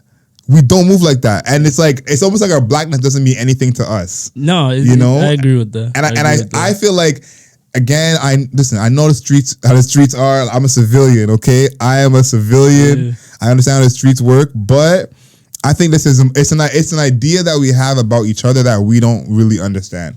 Because I feel like if this was in another genre, take any genre you want. If every dance DJ was getting killed once a month, or insert genre here, that would be wild. Imagine all the country concerts, they got to check in to go perform a country show. That would sound crazy to you, But that's what we got to do, and it's like, that should not be the case. I think that's just an issue, especially like African Americans, like that sense of self, that sense of understanding that I am my brother's keeper is kind of lost in translation, because you could say it's like institutionalized racism. You could say that it's generational, but at the end of the day, like, we can break that cycle because this is the most access to information that we've ever had. You have enough information to know about past travesties. You have enough information to know about redlining. You have enough information to know about the crack epidemic. You have all of these tools of information, and we're still not helping each other at the end of the day.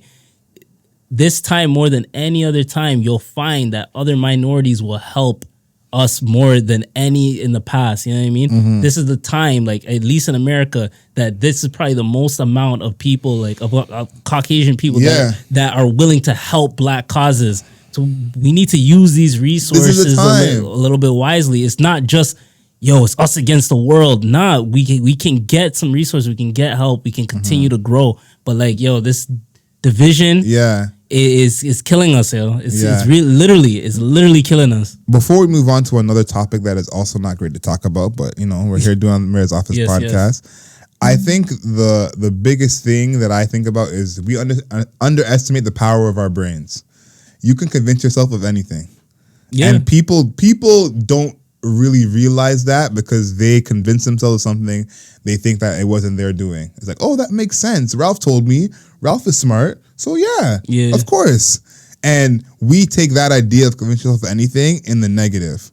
And I think that we need to do that in the positive as a people, just going forward. I think about all the wealth that we've created as black people over the past 20 years, and it's like, obviously this is new to some degree, but I've been saying this for a long time. If you look at the 80s, most of the most famous black people in America, and most famous people in America were black. In the 80s, that's 40 years ago, almost 50 years ago now. Yeah. And that's how long it's like there's been that level of notoriety that we've had.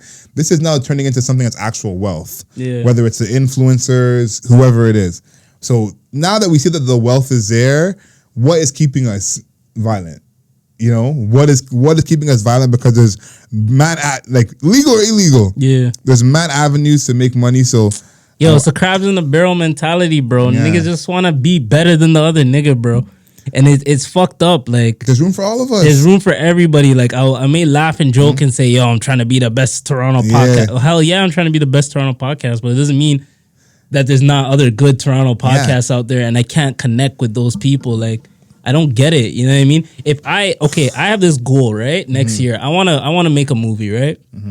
At the end of the day, like, I want to make a short film, and I want to build through the connections I already made. I want to call Chris and say, yo, Chris, what avenues can you help with this idea? I want to call Adriel, say, yo, can you look at this script? Can you help me out? Like, I want to be transparent and be open with the people that I trust around me. But some people don't want to do that because they see it as a sign of weakness.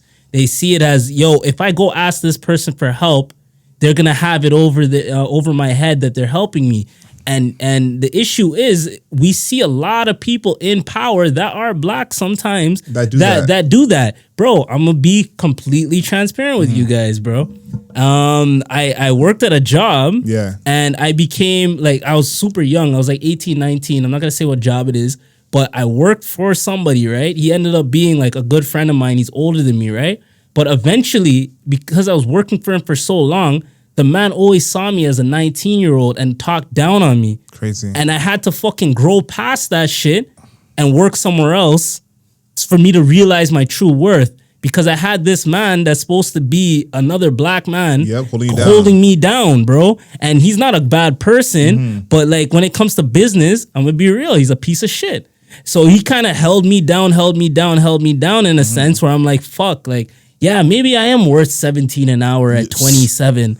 No, I fucking left that shit and I really found my true worth, bro. You know what I mean? So it's like, not all skin folk can be kinfolk. Facts. At the same time, and I'm not even saying like that dude like had ill intentions in his heart or anything like that. It's just easier for him to keep me down. You know what I mean? He always viewing you like that, and he's always gonna view me as a youth. He's never gonna view me as, oh shit, you know, Ralph is gone through this point in his life and this point in his life. He's doing it. No, he's always gonna view me as a 19-year-old youth that came in and asked for a job, and you have to break free of that. So it's tough for some people to have full transparency, because at the end of the day, if the person that you're looking up to for support is not showing you respect and they're the same skin color as you, it makes it tough. So the people in power that are black, the people in power that are POCs, you have to show love and show respect to the next kid that's coming up, or else they will not get to the point that you're getting, bro. Amen. We love to put people's put our neck down, our foot down on people's neck and not let them grow. Bro, let niggas grow, man. Yeah, that's the thing too, is I feel like, especially as black people, every day we're breaking the boundaries. I think about this all the time about the Oscars when Will slapped Chris. Yeah. Will Packer directed the Oscars. Will Packer is like a living legend, you know, like a national treasure. That should have been the whole story of this black director directing the Oscars, you know? And then 2 months later, Diddy directing the VMAs. Yeah. And I think about stuff like that. It's like the crowds in the bucket mentality makes you not think about things like that. 100%. And it's like, I think like, yeah, we need to help each other, but it's less about us like needing help from each other, but knowing that that's possible and being like, listen, Danny Glover won so-and-so award. Will won an award that night. Forrest Whitaker's won an award. There's enough awards to go out, you know? It's not like there's only one black actor that's ever won every single award that's ever to be won. Yeah. You know? But we take that mentality like that, as if that's what's happened. You know what I'm saying? As if that is literally the case. That's how we behave. Yeah. But there's almost no scenario where you think like in a group full of black people, there's one person's winning everything. There's all these rappers. It's not like Drake wins every award every time. You know, someone else wins. So you're right. That mentality behind the crabs in the bucket, I can't really rock with it. I'm seeing a bit of that with this Kyrie situation. Yeah. And only for this reason. Because if anyone hasn't been, you know, awake on the internet. Hold on. I'm getting a phone call. It's from they or them. Hold on. Yeah. Okay. So we're lined up for a potential sponsorship from a company I cannot name. And in order for us to get our large deal, I must say that we do not stand with Kyrie Irving. We do not stand with anything that Kyrie suggests or talk about. We denounce anti-Semitism in all ways, shapes, and forms. And we would like to get our deal. Yeah, continue what you're saying. Wow, I think that goes right with the beginning off the top. You just crossed all the bases there. But Kyrie retweeted a movie that has some anti-Semitic thoughts in it, anti-Semitic feelings in it. Yeah. They're watching, by the way, so you know, I'm watching my words closely. He didn't fully denounce the film and what is happening in the film, and the league stepped in. He was suspended, not indefinitely, but until he handles the 6 stipulations he has to complete. Yeah, I don't want to talk about that because I feel like that's a whole separate issue. The league getting involved, but for me, this Kyrie situation, I think, is more a lesson in perception. And I think that I've always said like perception is reality, especially since the internet was created. Yeah. And I think of it this way, like a lot of times when you're quote unquote canceled by a group, it's a group that's not even a fan of your stuff, you know? And I think about Joe Rogan when he came to Spotify and they wanted to stop his podcast and all. I said, YouTube is bigger than Spotify and it's been around forever. Everyone had already seen all these clips on YouTube. Yeah. Stopping it, bring it to Spotify to stop it. Who, you know, for sure, maybe some people want to go back and listen, but whoever these clips are for that you're worried about, they've seen it. They found it. And it wasn't Joe Rogan's fans canceling him. It was a different group of people. And that same thing goes here. I feel like the group of people that everyone is scared to offend is the group of people who is is a group that's making these decisions, but not actually that group. These people who are trying to defend that group. Yeah. And I think this is like a lot of times in this new era, like we are so worried to offend people who aren't even offended. Like I can't tell you how many times I'm not saying these people are not offended. That's not what I'm trying to say. I'm just saying that we overstep, you know? Let's decide properly. Let them decide how offensive it is, what action needs to be taken. We as a people, this and goes for blacks, whites, all of us. Yeah. We preemptively decide, okay, they're gonna be offended. Let's just deal with it right now. Yeah. And a lot of times it may not even be that offensive. Yeah. I think about, you know, a lot of times with people of, you know, the letter community, we'll call them, using certain words. Cancel this guy. And no, they use certain words that if we use, we'd be canceled for. 100%. And it's like, again, if you were to use that word in public, Yeah. Someone who's not from the community would cancel you to protect the community. You go hang with the community, that's all you're hearing. Mm-hmm. And it's like that kind of real life thing that I'm not the only one that knows about this. You know, anyone else who goes outside enough, you hang with enough people, you know that these things are happening with every community. Nah, I'm docile, man. I'm drinking the Kool-Aid, baby. Yeah, safe. But I feel like this real world approach that really happens outside, people are not taking into the internet. Yeah. You know, I'm sure the conversations in real life that are happening around Kyrie in the NBA are very different from the tweets you're seeing, the stories you're reading, the press conference you're seeing. And it's like, we're all adults. If we were all like 17 and a half, different story, you know, don't know how to behave, we're all adults. Yeah. Why can't we just all say, I know this is not true, but I know it looks bad? Is that okay to say? Yeah. You know, and I would think so, but it's like once the perception is a certain way, you can't even, you know, go against it. And I think too that one thing we're coming towards, and I hate that, you know, Kyrie and Kanye and all these other people have to be like casualties in this cause. But we're coming towards the part, I think, in society where you can look at something and be like, this looked really bad, but that's not what it actually was. You know? And I think that is like, we're getting there very slowly, but that's the next step in terms of canceling, because I don't know. I don't want to be the Kyrie defender. Of course, we know how dangerous that is. Yeah, because we're trying to get a deal. Trying to get several deals. Yeah. So I'm not to be the Kyrie defender, but I think sellouts. the way let's bring it on this. The way people treat each other disgusts me. Bro. Disgusts me. Man, I want to get so deep on this, but I'm gonna relax. But Patreon. Yeah, fuck, man. But yo, the list of demands, bro, that's some real little boy shit. Yeah. It's some real like, yo, I'm gonna break you shit. Like I want to put you up on a pedestal and make you fucking scream these nice slave songs, and then I'm gonna let you go back and play your little children's game with your friends, KD and the rest of them boys. So I don't really like that. I don't respect it. If I'm Kyrie, I'm definitely not coming back to the Nets, and I'm questioning if I'm coming back to the NBA, period. Another thing I don't like, all these other companies, you know what these guys like to do? They like to go at metrics. They want to tack on, I'm gonna pull, I'm not gonna say these companies' names because we gotta get signed, but I'm gonna pull your sponsorship from here, even though our company may come from racist ties, or I'm gonna take this away from you, even though we fund a country that might be doing some fucked up shit. I'm gonna do this and do that and do this and do that. There's a thing called social karma out there, right? There's a thing called social karma. You know what that is? That means everything that you do in the world, good or bad, can either come back or do good for you. Have you guys ever watched a show called The Good Place? I haven't seen that. Another show though. Okay, so The Good Place, I don't want to get too deep on it, but it's essentially about the perception of like, it's a comedy, but it's about the perception of like what is hell and what is heaven, right? So the characters find out they're in hell and they want to get to heaven, right? So heaven has like, hell and heaven, they have offices and shit, right? They have workers and shit, right? So they end up getting to a certain room in hell and there's a machine that calculates your karma and how you get into heaven. So then they realize that in the last few hundred years that nobody's gotten into heaven. So they're like, why? So the machine got so advanced that it started calculating their social karma on an extreme level, right?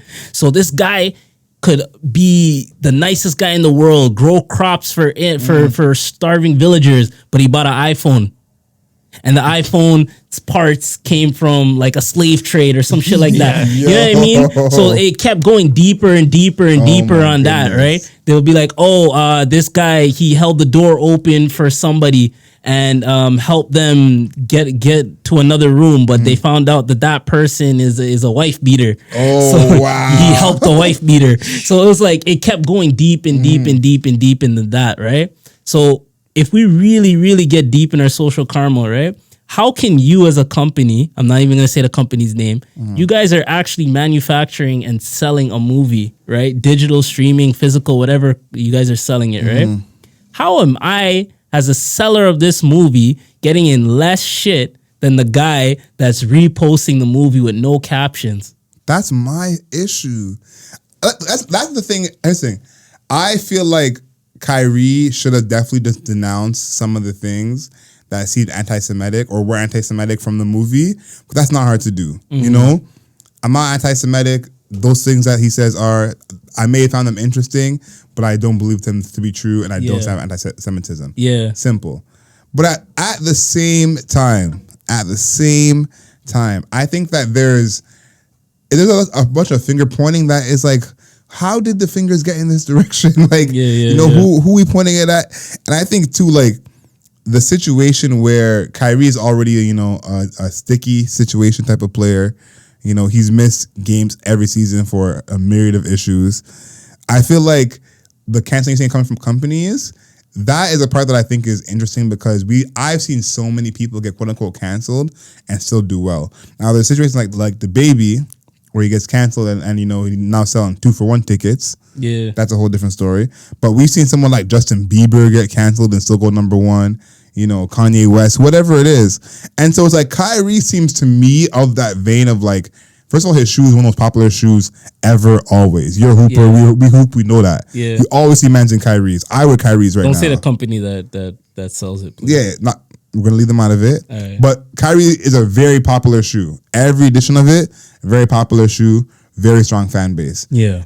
I'm not I'm not a marketing genius, but I would guess that people who are buying Kyrie's will still buy Kyrie's after all this is done. Correct or correct? Yeah, unless 100%. Kyrie came out and said, I denounce X company that is producing my shoes. Unless he does that. And so when you think of it this way of like, obviously perception is what makes it look a certain way. If we're the ones who stand by him, it looks like we stand with those things. Yeah. Right? Now, through the pandemic, we learned firsthand that money rules all, more than even lives. Yeah. Correct? This is now the one time that perception is above money. Do you see what I'm saying? Yeah. Which usually money, the bottom line, is above all, because I'm sure they're going to lose money from dropping his shoe or whatever else he thinks. Anything Kyrie does is still going to sell even now, And he's not calling Kaepernick in this sense. I'm not comparing him to calling Kaepernick. But you think about when the NFL dropped him and how much his jersey sold. His jersey sold more leaving the NFL than in the NFL. And it's always, told to us as stocks going down, our prices getting lower, people are not rocking with us, And it's like, that is not almost never the case, but rarely is that actually true. And I think about Kanye all the time of telling everyone slavery was a choice, wearing the Trump hat, yelling on TV for half an hour about his wife and kids when he was apparently running for president. 63% of Adidas online sales after that, becomes a billionaire within a year. Yep. Donda goes number one, sells out the Atlanta arena 3 times before he drops the album. And so it's like the perception And this is kind of the point of, I think, where we're headed is like, perception is the greatest thing. They'll get dropped by how it's perceived. Even us, if somehow something we got taken out of context and they think we're with so and so, we might look a certain way despite whatever else we've said. And it's like, the perception, I think, being the main thing that people talk about, is covered, is brought about. That is warping people's brains in such a way that we can't recover from. Because I think about, some people still look at, there's some people who don't even understand that Chris Brown still makes music. And like, I'm not saying he should be forgiven for what he did. Obviously, what he did was wrong. But we know people listen to Chris Brown every day. I have friends of mine who have been in situations who still love Chris Brown. 100%. Like every day. And so it's like, again, the perception is one thing, but Chris Brown still sells out tours, does this thing every week. And I'm like, I'm not saying we got to stand by these people through this thing, but I think the perception of the canceling, of they're done for, that kind of ruins things, because putting that perception out there that someone is toast or they're over with when they're not, I think is irresponsible and misleading. Yeah. Yeah, for sure. Kanye shouldn't be saying that George Floyd didn't die from the cop killing him. That's very wrong. No one should be saying that. Mm-hmm. But the perception of Kanye is canceled and it's over for him. It's like, we did that before, and he sold all these records, broke all these records. So what does that do when that person who you said has been canceled succeeds? That's a even worse narrative that you're creating. I can see Kanye going #1 again. You see what I'm saying? But he's done it already. And what Kanye said before was hurtful to black people, not Jewish people. And every black person went to go work with him.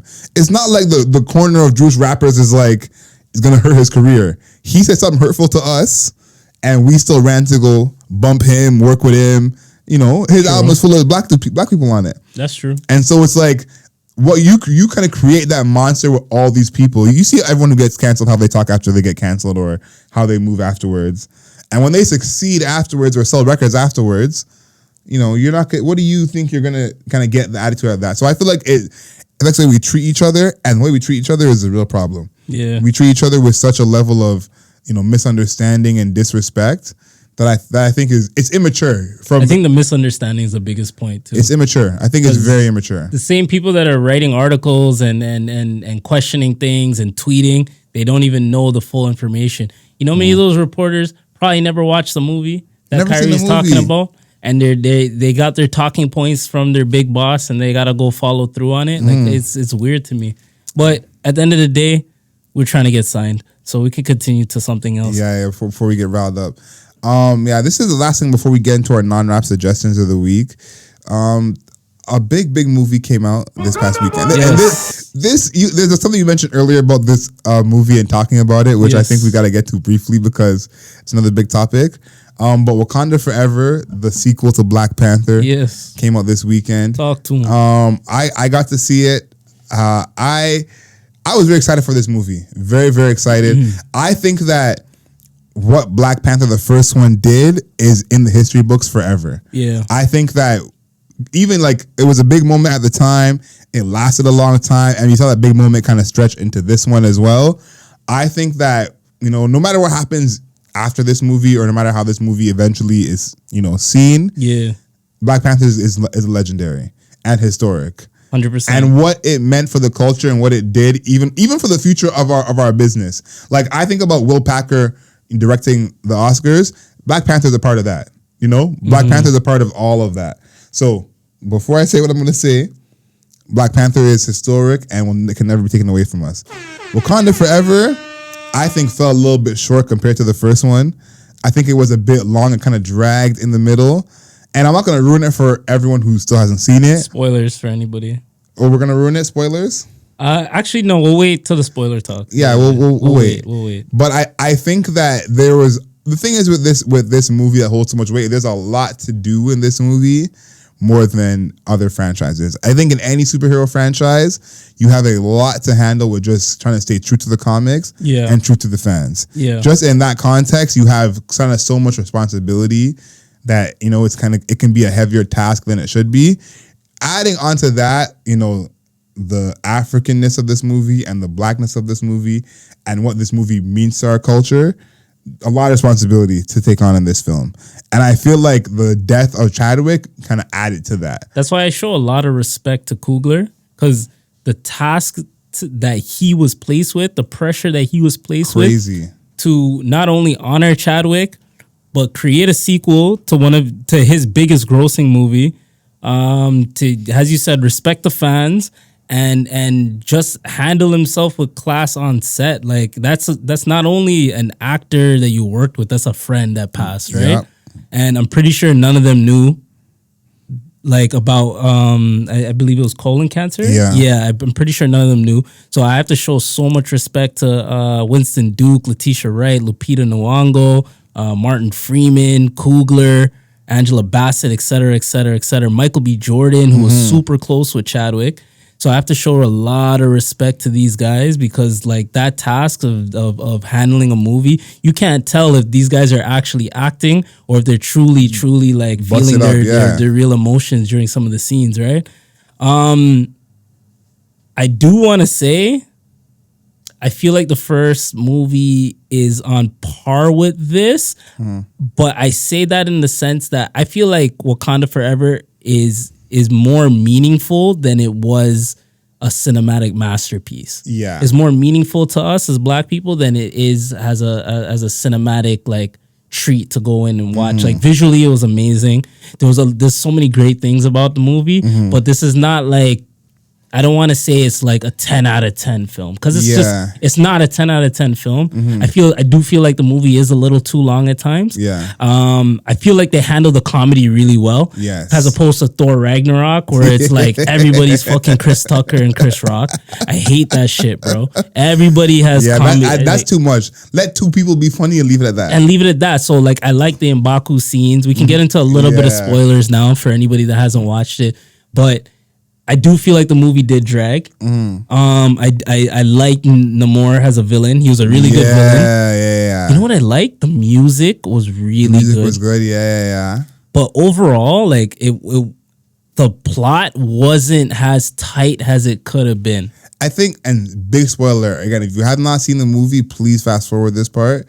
I think they took so long to make her the Black Panther. Yes. And I think that was part of it being so long, because like I was saying to my friend who I saw it with, like, we knew she was a Black Panther from the trailer, and I think it would have been pretty obvious throughout the movie for sure. But they could have gave it to us differently and made that like some kind of big reveal. They waited until like the last 20 minutes. You know, it was 40 minutes, maybe 30 minutes. Like it was pretty much at the end. And I think too, like that affected how we saw the whole movie, because we artificially know the movie's not close to being done. You know, artificially, even though like she's still the center of the movie, we still know, but because we know she's Black Panther and like Black Panther hadn't showed up yet, and it's basically been like not even talked about for like the first, I don't know, an hour 20 of the movie. It's like you're watching everything happen and you're like, okay, we still got at least half an hour to go because she ain't even Black Panther. You know what didn't make sense to me? Nakia, Lupita Nyong'o's character, came in, saved Shuri, or evacuated Shuri, killed that girl, that poor innocent the Mayan girl, killed the woman, poor innocent girl. So then Namor, rightfully so, says, yo, what the fuck is this? It's beef. Fuck these people, is beef. Yeah. Namor pulls up, fucks up everybody, right? And then he says, I'm coming back in a week. I didn't think about it like that, but you're right. Why didn't you just dead it? I would have just ended everything. There's no Black Panther. I just killed the queen. And this girl Shuri is scared of me right now. I'm gonna just hold this down. This is my spot. This is my crib. And you mentioned it earlier about like the moment or the responsibility that movie has to the culture. Yeah. This is like one of those times where that is like even bigger than the movie almost. Like this movie is probably like, I would say a large chunk for the culture more than like a cinematic masterpiece. Yeah. Like I would guess that the next one is going to be more along the lines of like where someone removes from everything. It could be more. We're going to make a tight film. Yeah. Because I feel like as well, like if you don't remember the first one was at a time when like Black culture and Black people, like you think that we're worried about how we're doing now and we're at, like that was an even scarier time. And the pre to Black Panther was like, is this going to be the worst selling Marvel movie of all time? Like, what's it going to be? And we rallied behind, and and it's like now it's kind of common knowledge. We know how successful it was, and what we can do. But leading up to it, it was a lot of uncertainty, 100%. And so I think now the uncertainty is not there. It can just be like, okay, let's serve the people, and then the next one probably we can get a proper all the way cohesive movie. Yeah, I think that this movie, it will still be liked by a lot of people, but I think it's just going to be more on the like, good movie. Yeah, and I'm seeing a lot of people like 10 out of 10, 10 out of 10, 10 out of 10, and I'm like, it's not a 10 out of 10. It's a 10 out of 10 for the culture, but it's not a 10 out of 10 movie like that. Separate it. I got like an 8. I give it like an 8, and coming out of the theater like an 8, 8.5. You know what I mean? That's where my mentality was, because I did like a lot of things. I said Namor is a good villain. I didn't like the fact that Shuri got to be Black Panther too late in the film, in my opinion. So I do agree with you there. And you're pitting a 20-something-year-old scientist, maybe a little bit of combat training, probably not that much because her brother is there at the time of her life, right? Like against a 500-year-old fucking man that when he's in water, he's as strong as the Hulk. So that narratively didn't make sense. Like the hand-to-hand combat scenes, it felt like Namor could have just like absolutely crushed her if this was a little more realistic. That's why I had the original. We were wrong way back when we said. What did we say? I said it was gonna be a Okoye. Yeah. Or who else did I say? Or Black Panther's girl, Nakia. Yeah. That's my guess. Yeah. So I would have saw that more because I seen them more in like fights. I've seen more choreography and they have more training for that. So for it to end up being Shuri, like it was a little different for me. Yeah, like that. Even that choice is even an example of it being more about the culture, than about the actual movie. And like this was probably, I hope this is the last one that's like this, but this is definitely the movie where it was like the good guy wins type of story. You know, yeah. You know those movies where it's like the bad guy is dumb D's and it's like they really have no chance, and the guy has a good heart, and they were like. This was more along those lines of like, good heart, you win, which is like, we don't need that. Like us as Black people, we don't need that, like we don't need that. So I think it's a good film. And I think what you said before about people like being scared to criticize the film, that I think is also irresponsible of us to do. I think that this toxic positivity that we're like having for this film. Toxic positivity, that's a good term, bro. Like we can love it for the culture and what it is, and I think that that's imperative. I think like that's the thing. This is one of those movies that even if you don't like this movie, go pay your money. Even if you don't like this movie, tell someone else to go watch it. Like that's a fact. But we gotta have some like different sides to say. Maybe it was a 6 out of 10, but still go see it. You can support and critique. Yeah, that's fine. But when you're not supporting and critiquing, then you look bad, right? Then it's a bad look. Because it's like, oh, now you're just knocking down niggas. Yeah. Uncle Ruckus. You know what I'm saying? So it's like, we have to be able to not be afraid to say something bad about something. Like, it's just what it is, yo. Like, if I'm not happy about a certain plot point or something like that, I should be able to say it without Black people coming down my throat.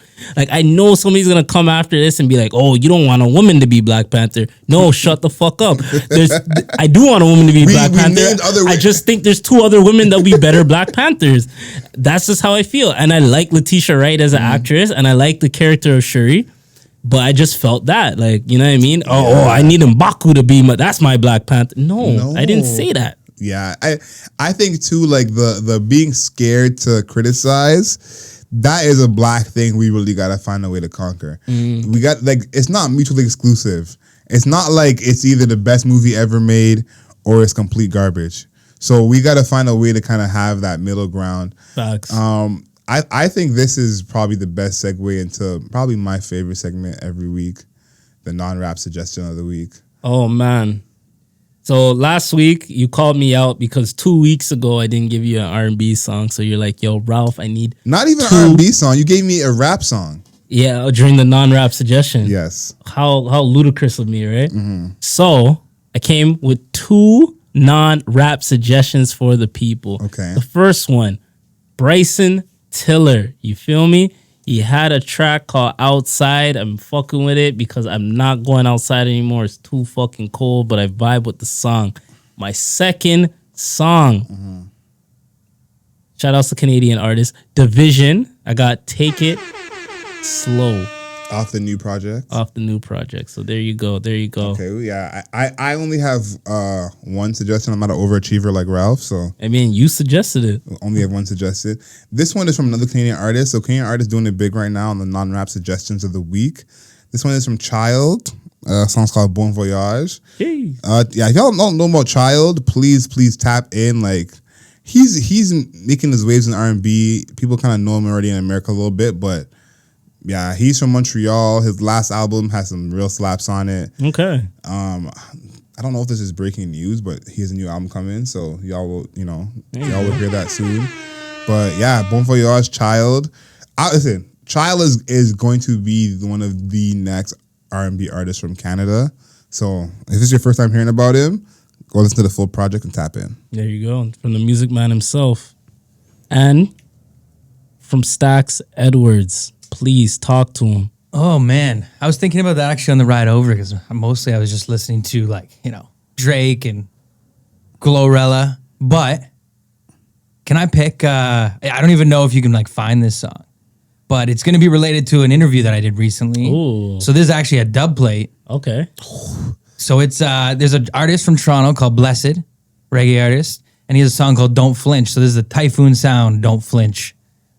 Dub plate that I'm going to say my non-rap selection of the week. Okay. Do you have this dub plate? Yo, I do. I have it. My it's the guy I interviewed. My cousin sent it to me. So I posted the clip I posted today. That was about that dub plate that he got done by Blessed. Okay, let's go. I do have it. And Stack Edwards is he's working hard with the clips, man. He told the people on the podcast yo, I'm having trouble with the clips. Nah, man, the TikToks, the reels, they're coming in full force. I fuck with it. Hey, I'm trying to follow your guys' suit, man. You guys have been putting in work, so I'm like, all right, I gotta get off my ass and chop these shit This up. guy's such a nice guy. Listen, man. before we wrap it up, let's do a quick content creator rankings for the pod. True. I feel like I've had a content creation week. Yeah, you've been doing pretty good lately. Yeah. Because you got Soul Series. And some other posts. And the Whitney post, the Witness one kind of blew up. I like that one. Yeah, for sure. That was a good. When that happened in the moment, in the room, we were dying laughing.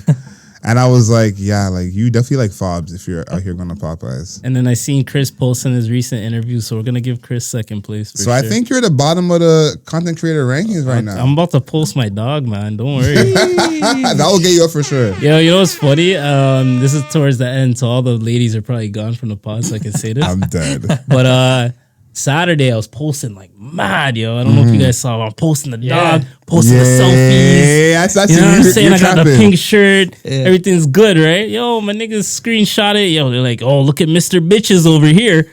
I was fucking dying, bro. Niggas can't post in peace, bro. Nah, it is like that. It is like that. They can't let you do nothing. Nah, man. We got a creator showcase just to end it. A creator showcase is an event that I attended. Event that I want to go to again. Soul Series. Adriel, take it away. Yeah, we're doing another one. Soul Series 2, November 23rd. So this might be happen before that. Might not, but Witness, the voice. Yeah, I guess she is the voice of the podcast. The voice of the podcast. For sure. We performing. Shot and Cole, we performing. DJ Freak Nasty on the ones and twos. Jeez. Ralph was there for the first one. I was. The first Soul Series was absolutely legendary, historic. It's all R&B the whole night. There's no limits. It could be any year, any type of R&B, any artist, male, female, however they identify. So, listen, if you love R&B, this is like the show to come to. This one specifically, I don't know if you know this, Ralph. Maybe you've seen it from the videos. The dress code in your best R&B wear. What does that mean? Your silks, your velvets, all denim, leather, whatever it is, like your best R&B wear. I got a couple of things I'm thinking of, but I might have to go shopping for this one for sure because I think the clothes I have for this, I'm not in the right shape for the R&B wear. Certain R&B wear you got to be in shape for, so your silks, your velvets, your leathers, everything, bring it to the Soul Series too. Oh, man. So Last note, since last episode was the first time we switched the seats, right? So my boy, he's seen you a couple times, right? He's like, yo, Adriel's getting a little thick. Yo, I facts. was fucking dying, bro. Facts. So, because I'm not behind the desk no more. It was the angle. yeah. It So was he's like the like, angle. yo, Adriel's getting a little big, eh? And I'm like, yo, he kind of mentioned that in the episode, so I was dying. That's pretty That shit was funny. Nah, literally, you can't hide behind these things. Like, now I'm open to be seen. Like, Full force, bro. Full force. holy. But we appreciate you guys. Adriel Smiley official. Please close the podcast. Episode 25. Bring back bullying. Oh, by the way, bullying is another form of constructive criticism. So we need bullying back because people need to know when they're acting like a bitch. Canceling. Know yourself. Know your worth. The Jews. The Jews. Thanks for listening to this episode. Please subscribe to us on YouTube, Spotify, and anywhere else you can play podcasts.